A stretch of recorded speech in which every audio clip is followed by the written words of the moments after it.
नाज़रीन, अवामी न्यूज़ में ख़बरनि जो सिलसिलो जारी है। इन वक्त से तव्हांखे सीता रोड में ख़बर ॾींदा हलूं त खैरपुर नाथन शाह में सीता रोड लिंक रोड ते टिकडी वटि तेज़ रफ्तार कार एक्सएलआई जो टायर बस्ट थियण सबबि मोटरसाइकिल सां टकराइजी वई है। इन हवाले खां वधीक तफ़सील ॿुधाए रहियो आहे सीता रोड में अवामी न्यूज़ जो रिपोर्टर वहीद अली अब्बासी पंहिंजी रिपोर्ट में। जी, जीअं त खैरपुर नाथन शाह ऐं सीता रोड लिंक रोड ते टिदॻी वटि तेज़ रफ्तार कार एक्सएलआई जो टायर बस्ट थियण सबबि मोटरसाइकिल सां टकराइजी वई,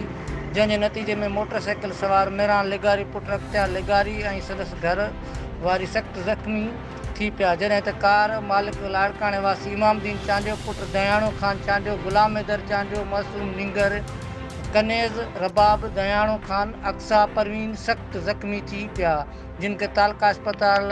पहुचायो, जिते ज़ख़्मियुनि मां 2 ॼणनि जी हालत इंतिहाई गणती जोगी हुजण करे खेनि लाड़काणे में वियो, जंहिंमें ज़ीनत ज़ाल दयाणो ख़ान चांडियो उमिरि 55 साल ऐं निबिल ख़ातून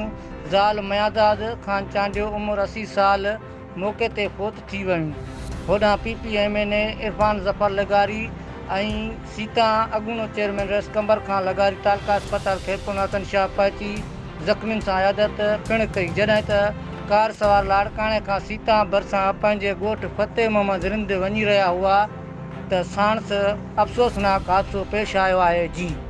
मज़ीद खबरों और तफसीलात के लिए विजिट करें हमारी वेबसाइट www.awamiNewsHD.com।